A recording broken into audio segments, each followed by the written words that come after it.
Welcome to the Half-Blood Report. Here we discuss Percy Jackson news, interviews, and all things Riordan. I'm Samuel, your co-host. And I'm Diego, your other co-host. And later on the podcast, we're going to be making our predictions on the upcoming Paola Santiago and the Forest of Nightmares, the second book in the Paola Santiago duology by Taylor K. Mejia. But first, let's jump into the incredibly awesome and important, exciting demigod news. Rick Riordan has a new book he announced. Woohoo! Yeah, that is very exciting. It's actually much more similar to Percy Jackson than I was expecting. This is essentially, in the same way Percy Jackson is a story about a descendant of the Greek gods, most specifically Poseidon, Daughter of the Deep is going to be a story about the descendant of Captain Nemo and repurposing the story of Captain Nemo in modern day. And you might ask, who is Captain Nemo? Diego, do you want to tell people who Captain Nemo is? Yes. Captain Nemo is the famous fictional captain of the submarine in 20,000 Leagues Under the Sea. Yeah, and he goes around on his I forget what the submarine is powered by. But he kind of goes around and has a bunch of adventures. I've read the book. I actually did a biography on Jules Verne back in elementary school and read 20,000 Leagues Under the Sea.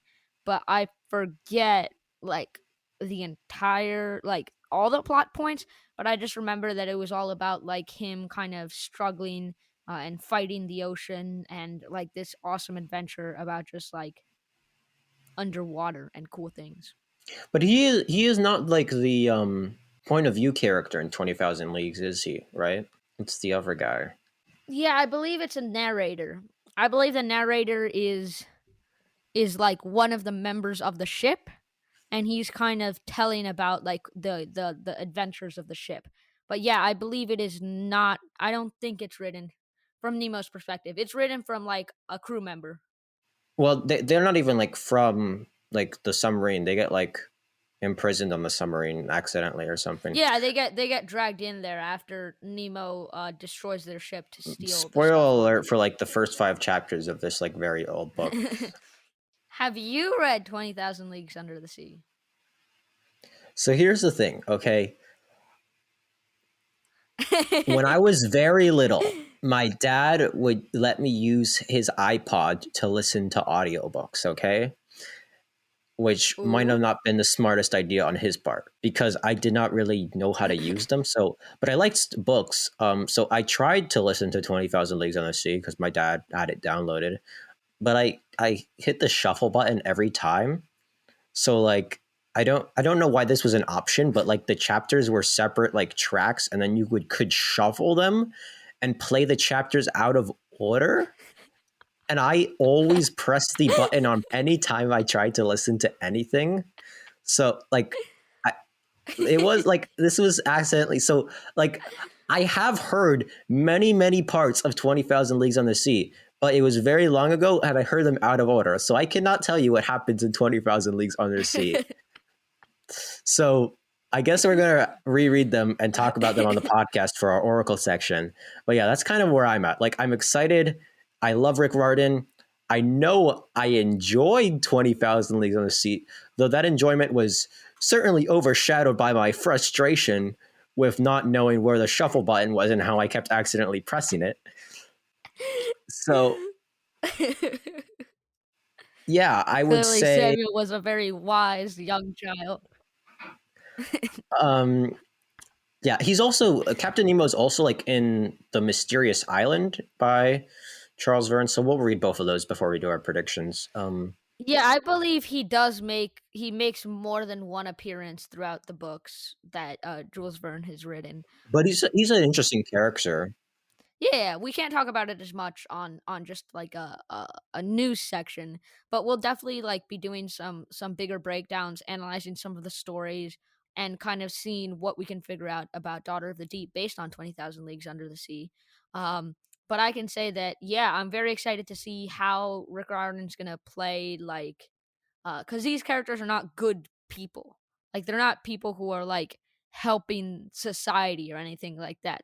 They're glorified pirates in a submarine who are stealing and, killing people. So It'll be interesting to see how. I thought they saved people's lives and No, fought no, giant squids. no, no, no, no, no, no. They raided ships and stole their cargo. Well, Little Me clearly did not have a great understanding of the story. It's gonna be interesting to see. Daughter of the Deep is kind of about a school for like future marine biologists and other careers relating to, you know, under the water and stuff. And then it's going to turn out that this school is kind of like a cover for the organization Captain Nemo was part of or started or something. Like I said, I don't remember the book as well as Diego does. And then they're going to find out, and also the main character is like kind of clearly related to Captain Nemo and his descendant. So kind of in the same way, like Rick Riordan has been reworking mythologies and placing them in the modern day. This is reworking a classic novel and placing, you know, its organizations and stories in the modern day. Yeah. And it's like having the main character be the descendants of main characters from those stories. It's going to be very cool. And moving on to the next is super exciting thing on our incredibly awesome and important demigod news. Daniel Jose Older's Rick Riordan Presents book will be a YA book, and it'll be the first officially YA book of the Rick Riordan Presents, since the others classify as middle grade. So it's going to be exciting to see some more like mature topics being talked about in the Rick Riordan Presents. This announcement has made me very confused because I don't like I have always been very unclear on the difference between YA and middle grade. Okay, I know Divergent is YA, like Hunger Games is YA. To me, like if the cover is really dark and gloomy and it feels like a middle grade book, then it's probably YA. That's like been basically my thing. I think YA is just defined as like dystopian. No, no. Dystopian is a genre. YA is a market. Okay, so that's wrong. Okay, like think about it. Ooh. If Paola Santiago had been marketed, like if Paola Santiago had been marketed towards high schoolers and it was about a high schooler, but like the text was exactly the same, that would be a YA novel. Okay, so I I think don't think I so. it deals with mature themes. It has like racism and it's dark. People die. It's scary. I don't understand how that wouldn't be why. I don't get the Yeah, yeah, difference. Like, yeah, does yeah, yeah, but it doesn't have like. But like Paula Santiago and Dante don't like get together at the end or in some random scene that has literally no effect on the rest of the plot. Had that happened, then it could be YA. I don't see how. I don't.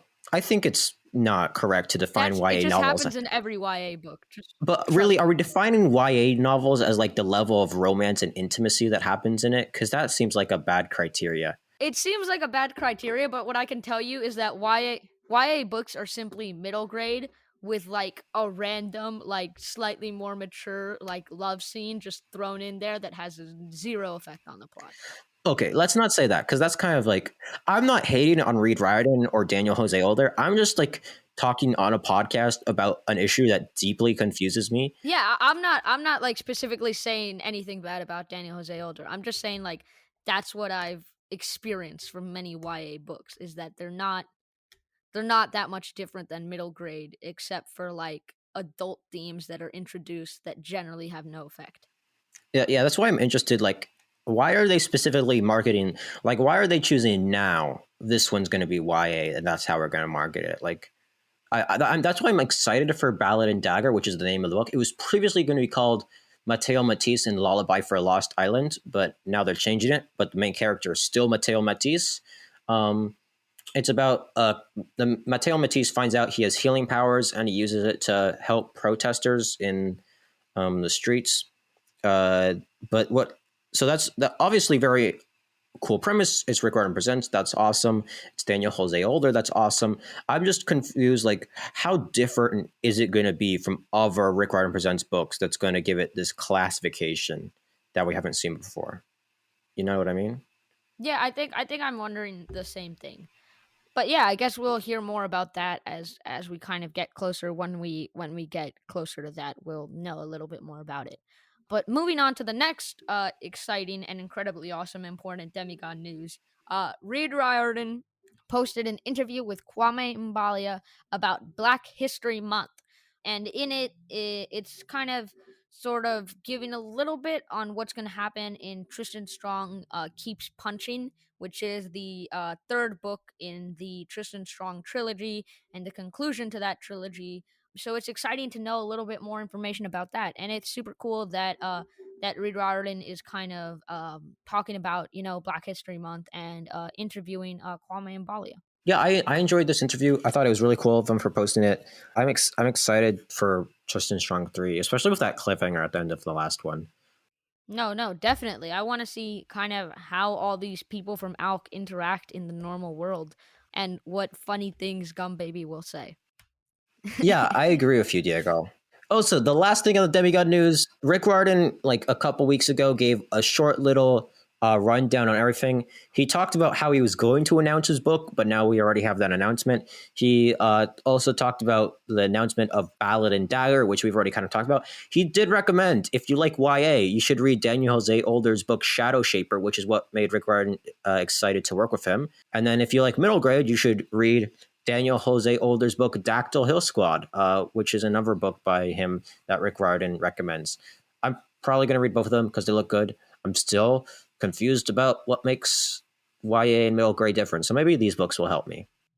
Yeah, yeah, because they're also by the same author, so we can learn a little bit more about how he writes both genres and what we can look forward to in this slightly different genre. The important thing to point out about this thing is Rick Riordan gave a little update about, what's going on with PGO TV show. Apparently, the thing is being reviewed by the top executives, except that's what he said on February 20th. So probably by now, they've said yes. I assume top executives work speedy. Okay, I don't actually know anything about Yeah, Disney's since they're very executives. top and yeah, extremely executively decide on these executive things. I mean, the higher up you are, that means the faster you have to be to approve something, right? Like, I imagine the top executive, because he said this is like at the top person to approve it. So I imagine that person has to approve lots of stuff. So they're probably. They're probably good at it. I would assume now that it's been 9 days when this episode comes out, they'll probably have approved it by now. But we probably won't get like an announcement that just the top Yeah, yeah, person has yeah. said, "Cool, man, I'll give Yeah, you a until check." like second week of March, probably. Yeah, but that was a jam-packed demigod news section. But with that, I think it's time to consult the oracle. the section in which we look at the source mythology and promotional material to make predictions on a future Rick Riordan or Rick Riordan Presents book.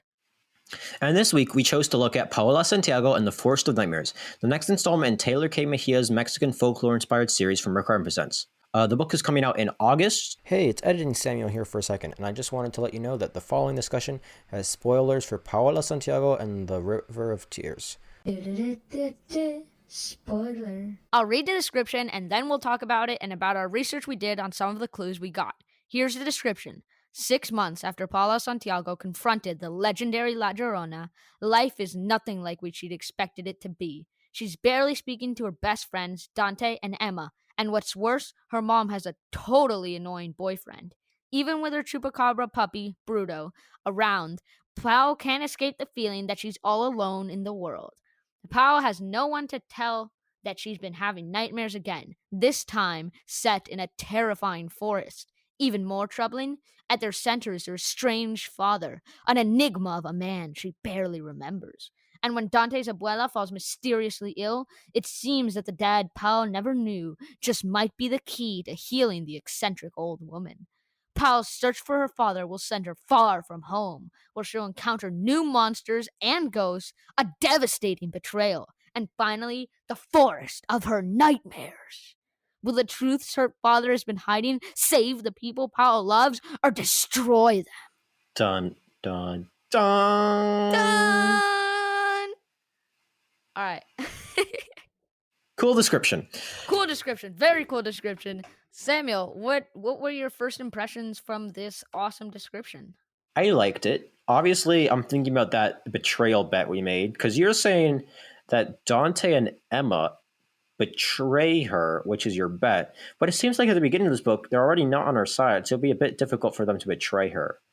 Yeah. I don't know. Was that my prediction? I'm pretty sure my bet was that Pao's dad would be La Llorona's missing son.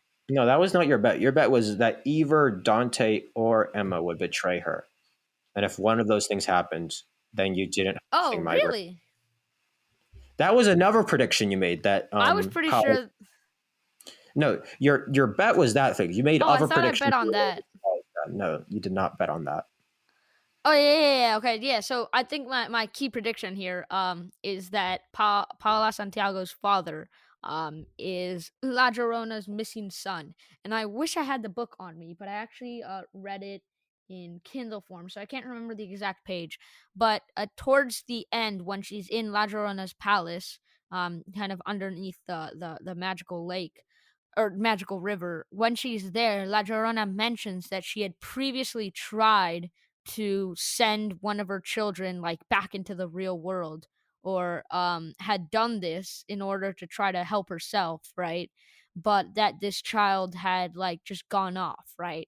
And she mentions that she had two sons, one of them who failed in the process, the other one who succeeded but ran away from her, and then her last chance was God, I'm blanking on the name. But the girl who was trying to help Paola.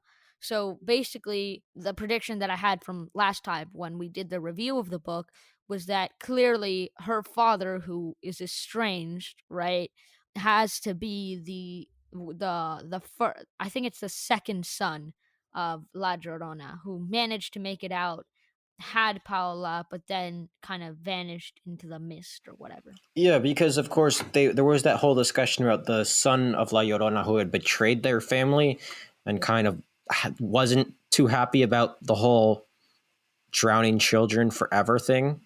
Yeah. Yeah, he wasn't a big fan of that. And then, of course, Taylor Kim Mejia said in an interview with Rick Riordan, he interviewed her and he, if I can find the official source. So basically, Rick asked for any clues we could get for Paola Book 2. And Taylor said, let's just say Paola's mom isn't her only parent. And her dad has been long absent for a different reason than Paola thought. There is also a showdown with a phantasma in the past, a child hitchhiker in bright red pajamas, and the last betrayal Paola would ever have expected, and a very weird rest stop vending machine, not necessarily in that order. So obviously the betrayal is already a big part of the description, but something that kind of confuses, like the only betrayal that I could think that Paola wouldn't expect is like Bruto. All right. Her mom. Well, I mean, the relationship wasn't exactly on the best foot last episode, right? I mean, last book, I'm already that excited for the Paola Santiago TV show. Like their relationship wasn't like amazing, in the last book. So I don't know if that would be a prediction Paola wouldn't be expecting, you know. Yeah, I think this book is going to be really interesting because it is, I believe, I'm not sure. So I'm kind of this prediction is sort of based on the fact that this next assumption is true, but it'll be one of the first books that was written not during the pandemic, but like through the pandemic, if that makes any sense. Like it probably started writing late 2019, but it probably ended writing like as the pandemic was starting, or even if it was written like during the pandemic, that would make my next theory even better. But this will be perhaps one of the first books in which that is the case, just because all the other books that we've been reading kind of now have been written in 2019. Like all the books in 2020 were written in 2019. And even the first book of 2021, which was Sarwat Chada's City of the Play God, was also written in 2019, as he mentioned in the interview. So there's no way that any of these books could have incorporated the pandemic into it. And seeing as this will be one of the first books I think that is being written with the pandemic in mind, it'll be interesting to see how Taylor incorporates it or doesn't incorporate it into her book, because obviously these other books are written like mythology in the modern time, with the modern time being 2019. But if Taylor were to write this book, that is assuming it was written in 2020, mythology in the modern time would be mythology in 2020, which means it would have to be like at least incorporating some aspects of the pandemic, which is why I think that the pandemic could be one of the catalysts for her barely speaking to her best friends. One of the things I kind of have to really disagree about that is, first off, I don't think the pandemic would really make sense in the story. But second off, if the fact that she's not speaking to her best friends is stay at home order related, then it kind of takes away the emotional depth of that problem. Like, if the reason she's not speaking to her friends is because she can't and they can't, that takes away the feeling of, her friends not liking her, that kind of hurt that I think we're expecting to see in this book. So that's why I'm going to give that a very low likelihood. I'm sorry if this might hurt your feelings, Diego. I am going to have to give that a likelihood 0 out of 10. And I can say with almost certainty, Ooh. I'm going to say likelihood 9.5 out of 10. There will not be a Rick Riordan Presents book that directly relates to COVID-19 or 2020. Like, there might be books that reference it or kind of give it an Easter egg, but I don't think it's going to actually, any book will take place during it. That's my thoughts. Ooh. I think that could be interesting, just seeing the time period we live in. Um, kind of, if what you're saying is correct, then all books Rick Riordan related would either have, or all Rick Riordan Presents books would have to be set in either 2019 or 2022, right? Or late 2021, depending on when this thing actually gets out. These books take place in a fictional universe. A fictional universe can be a universe that never I had know a they take place in a COVID. fictional universe, but it's the difference between Percy Jackson not having like social media or like caring about what phones were in the first, like, there's no phones or like cell phones the way we think about them in the first like Lightning Thief books, but there are in the Trials of Apollo. Oh well, no. Time Like, if progresses. that makes any sense. Time progresses. They make Avenger Infinity Wars references. I'm just saying that, like, time can progress in a fictional universe while ignoring certain parts of our real universe. Like, time progresses. Like, yes, technology advances. They can make references to more modern pop culture, but like that doesn't mean that like the exact same election happened. MCU, they have a different president in Iron Man 3 than the president that was actually at the time in real life. Does that mean that like they're ignoring everything? What I'm saying is fictional universes can ignore certain parts of our real universe while still addressing other parts that are in our universe. And that's why, like, just because there are cell phones in Paola Santiago, that doesn't mean that they also have to include COVID-19. Yeah. I think what you're saying is correct. I think I agree with you that I don't think that it'll play any major plot points, but all books written in 2020 or after will have to incorporate pandemic culture. Will have to. Yes, because that would be a cultural or pop culture reference in the sense that life after the pandemic won't be the same as life before the pandemic, which means that any changes that are implemented afterwards, once like there's some sort of return to normalcy, right? It won't be a complete return to normalcy, which means that any book written during or after that time would have to acknowledge the fact that these different things are happening as a result of COVID-19 in order to keep like its relationship to the modern world. I think it's a.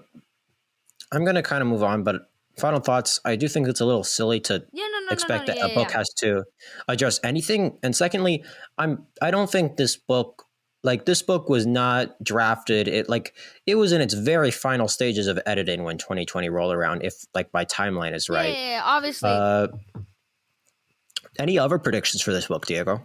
Yeah, yeah, yeah, yeah, yeah. So other things that I see right here, aside from the most likely ones that we've already kind of outlined, um, quick going back, just a quick likelihood scale for the dad being second son of La Llorona. I'm putting that at a 7, just because that seems extremely likely to happen that way. In the sense that that's the way that the books have kind of been written, with that plot hole kind of put in there in order to be filled in the second book. Samuel, do you have any like quick just likelihood for that? It's not a plot hole. It's a plot thread, Diego. Yeah, my bad. That's what I meant to say.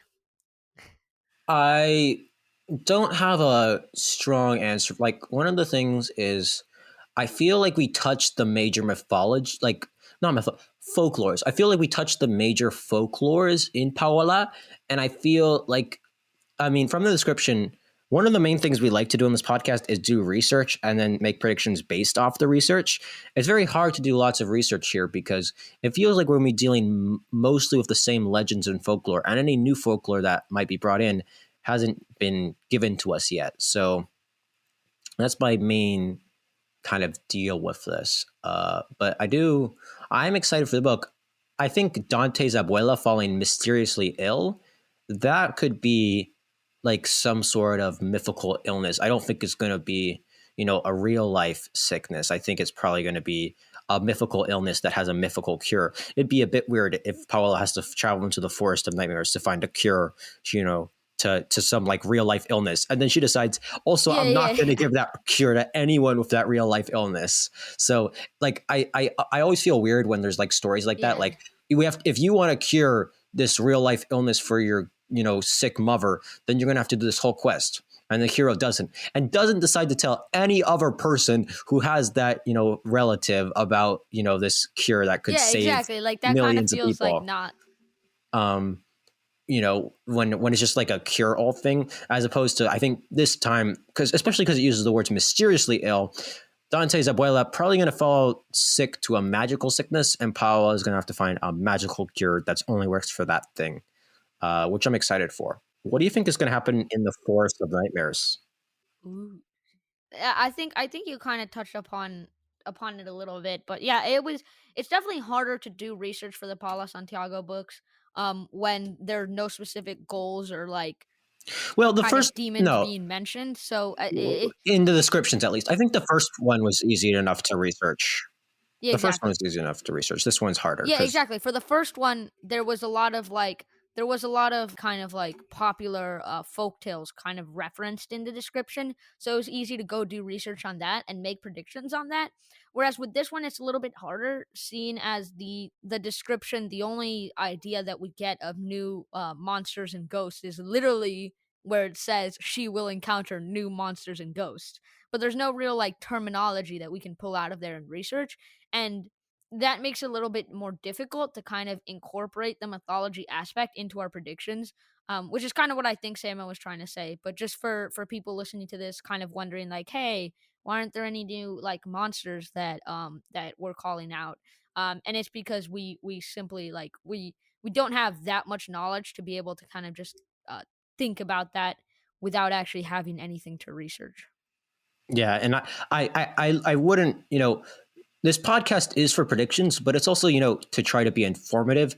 I wouldn't think we wouldn't be, helpful and informative if both of us just researched different like Mexican folklore monsters and then we picked random ones or whatever sounded coolest to us. Like that wouldn't be good to go off of for Paul and Santiago. No, because we don't really know what's going to happen. Do you think Forest of Nightmares is going to be more monster filled? Like she has to turn around every corner there's a monster, or is it going to be more intellectual? Like there's going to be, deep fears about herself that she has to face.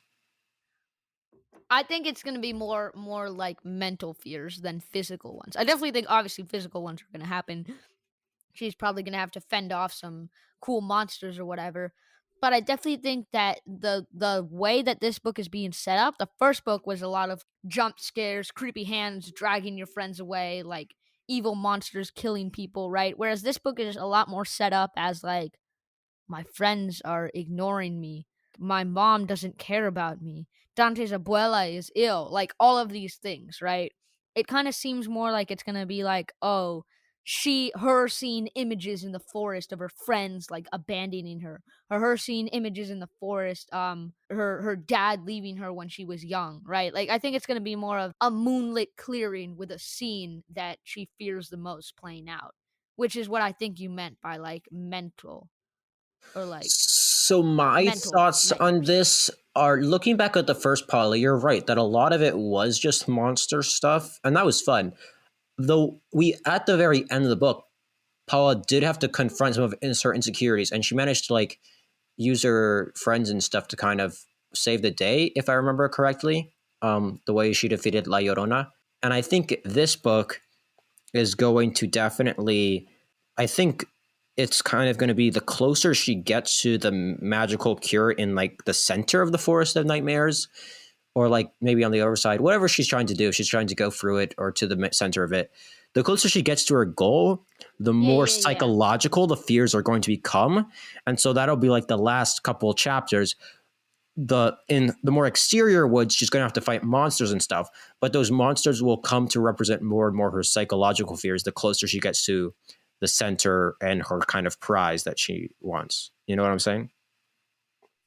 Yeah, I definitely feel like this forest. I completely agree with what you've said. I think that that has like probably physical fears on the outside, mental fears on the inside is like a 5 out of 10 likelihood. Like it's pretty likely that that's going to happen, or maybe even 6 out of 10. I think that's actually like I'd give that a 7 out of 10. yeah, yeah, yeah. It's definitely up there on our No, like actually, I give it a better 6 out of 10 predictions. now. But I changed my mind. something Insecure.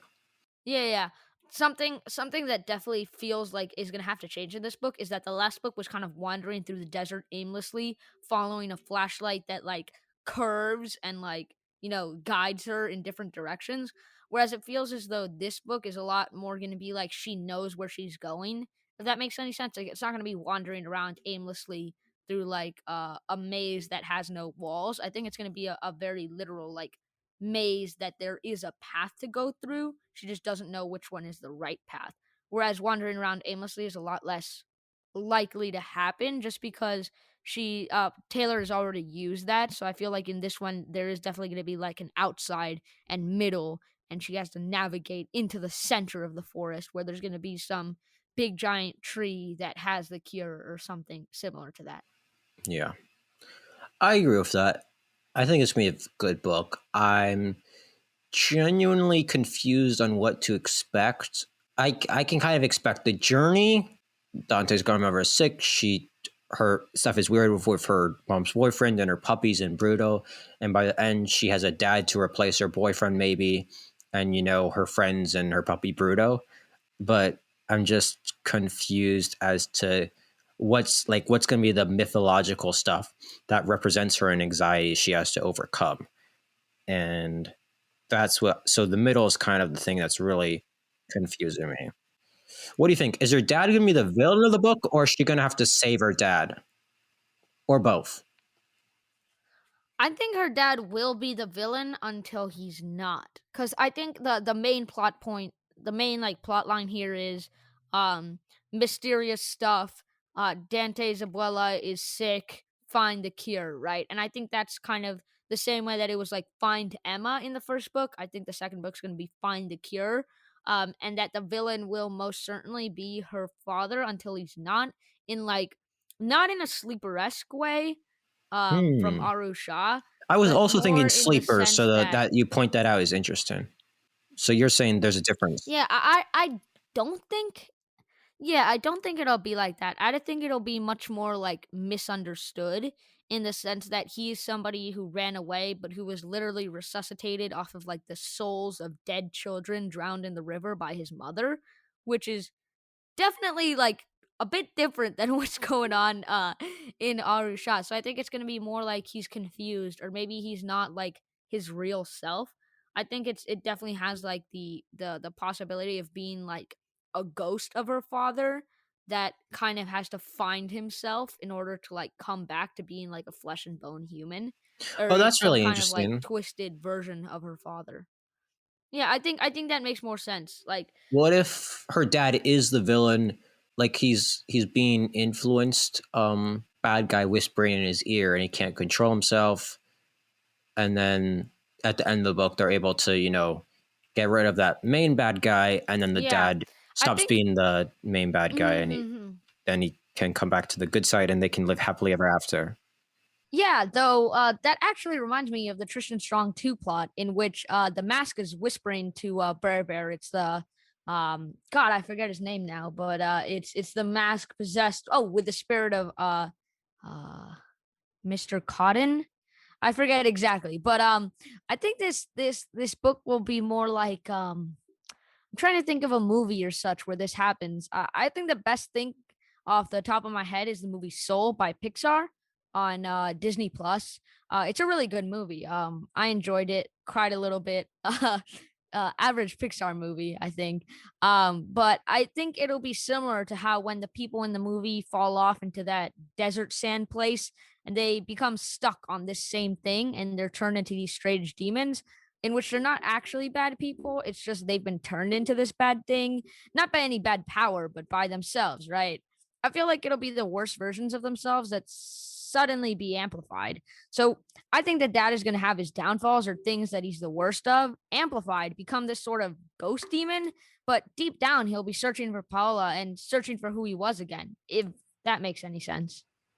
Yeah, that soul comparison really makes sense for me. I think that would be interesting. I'm also wondering if maybe instead it'll be the main bad guy that is kind of some sort of main bad guy that is keeping Paola's dad in some sort of prison in the center of the Forest of Nightmares. And then maybe she has to break him out and they fight, um, the main uh, antagonists together. But I'm not sure. Yeah, definitely. But I think breaking him out of some sort of jail, as you said, is a bit too similar to the plot of the first book, in which she's breaking Emma out of this kind of like lake jail. And I think that would be a lot less interesting than seeing this like seeing as it's going to be more of a psychological book. I think that it'd be a lot more interesting if we see the dad demon kind of stuck on something as opposed to the kind of just escape from an evil layer.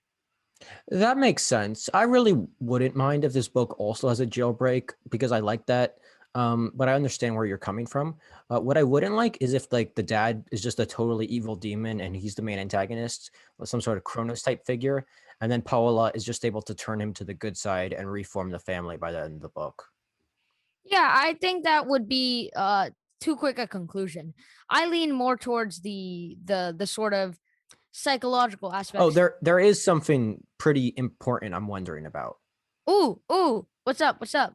Okay, what's the deal with the boyfriend? Will the journey be that Paola has to learn to accept her mom's wishes, even if he's a little annoying, or will it be more like he's an actual jerk and he gets replaced by Paula's dad in the end? I think probably the first one, but I'm not sure if the second one that could also be a possibility.